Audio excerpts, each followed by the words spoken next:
Right మనం super exclusive news చూస్తున్నాం. ఒక మృతి 100 అనుమానాలు, ఒక గంట సమయం, వేల ప్రశ్నలు. ఇది ఆత్మహత్య కాదు, పక్కా ప్లాన్తో జరిగిన హత్యనా? సిఐ సతీష్ కుమార్ మృతి కేసులో ఇప్పుడు సంచలన నిజాలు వెలుగులోకి వస్తున్నాయి. సతీష్ ప్రయాణించిన అదే రైల్లో ఏకంగా 13 మంది పాత నేరస్తులు ఉన్నట్లు పోలీసులు గుర్తించారు. మరి ఇంత షాకింగ్ విషయం ఏంటంటే వారిలో ముగ్గురు సతీష్ ఉన్న ఏసీ కంపార్ట్మెంట్లోనే ప్రయాణించారని సమాచారం.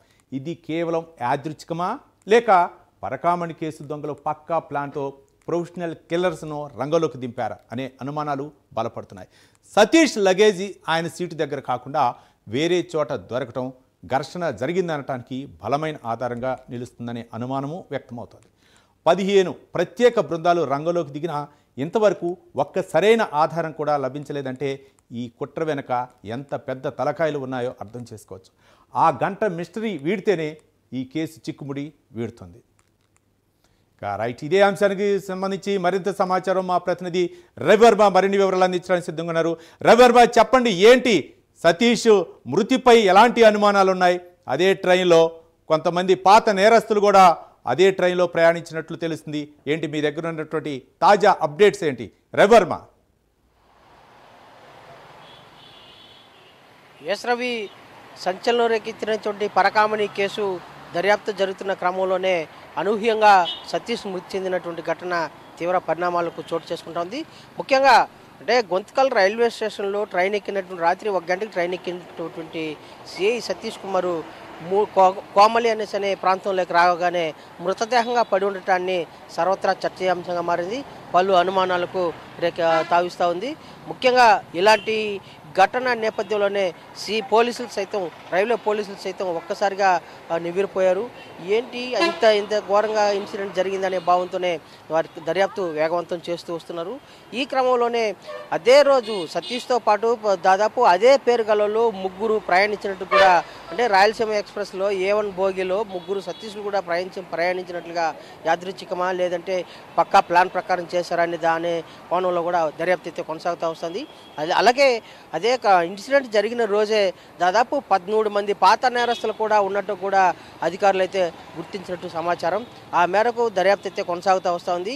అంటే పరకామణి కేసులో దాదాపు వేల కోట్ల రూపాయలు చేతులు మారాయి, వేల కోట్ల రూపాయల ఆస్తులు చేతులు మారిన క్రమంలోనే పెద్ద తలకాయలంతా కూడా ఇవన్నీ బయట సతీష్ నోరిప్పితే ఇవన్నీ బహిర్గతం అవుతాయి అనే భావనతోనే వాళ్ళు హతమార్చారా అనే కోణంలో కూడా పోలీసులు అయితే దర్యాప్తు ముమ్మరం చేస్తున్నారు. ముఖ్యంగా అంటే గత 1 గంట సమయంలోనే గొంతకల్ రైల్వే స్టేషన్ రాత్రి 1 గంట 20 నిమిషాలకు ట్రైన్ ఎక్కినటువంటి సతీష్ 3 గంటలలోపే చనిపోవడం, 2:05 కంతా చనిపోవడం, మృతదేహంగా పడి ఉండటాన్ని గంట వ్యవధిలోనే ఈ దుర్ఘటన చోటు చేసుకునిందనే భావన పోలీసులు అయితే ఐడెంటిఫై చేసినట్టు సమాచారం. దాని మేరకు దర్యాప్తు ముమ్మరం చేశారు. దాదాపు 15 బృందాలతో రైల్వే పోలీసులు 15 బృందాలుగా ఏర్పడి ఈ దర్యాప్తును కొనసాగిస్తూ వస్తున్నారు. ఈ గంట వ్యవధిలో ఏం జరిగింది అనే దాని మీద పూర్తి స్థాయిలో క్షుణ్ణంగా దర్యాప్తు అయితే చేస్తూ వస్తున్నారు. ఈ గంట వ్యవధిలోనే దాదాపు 13 మంది పాత నేరస్తులు ట్రైన్లో ప్రయాణించినట్టు కూడా తోటి ప్రయాణికుల సమాచారం మేరకు అందినట్టుగా తెలుస్తూ ఉంది. అయితే వాళ్ళు ఎవరు, ఎక్కడ, ఏంటి అనే కోణంలో కూడా సమాచారం దర్యాప్తు చేస్తున్నట్టు కూడా తెలుస్తూ ఉంది. అయితే ఆ గంట వ్యవధిలో ఏం జరిగింది అనే చిక్కుముడి వీడితే తప్ప సతీష్ మృతి పట్ల పూర్తి నివేదిక స్పష్టమయ్యే అవకాశం ఉంటుందని చెప్పి కూడా తెలుస్తూ ఉంది. అయితే ఈ క్రమంలోనే రైల్వే పోలీసులు ఇది ప్రతిష్టాత్మకంగా తీసుకొని ఈ కేసును మరింత వేగవంతంగా విచారణ సాగిస్తూ వస్తున్నారు.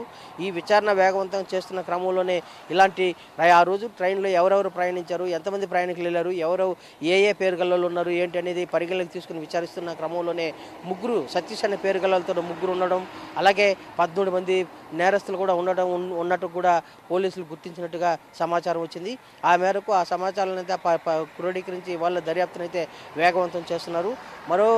ఈ దర్యాప్తు క్రమంలోనే అంటే పాత పరకామణిలోని ప్రత్యర్థులే ఈ హత్యకు ఒడిగట్టారా అనే భావన కూడా సర్వత్రా చర్చనీయాంశంగా మారింది.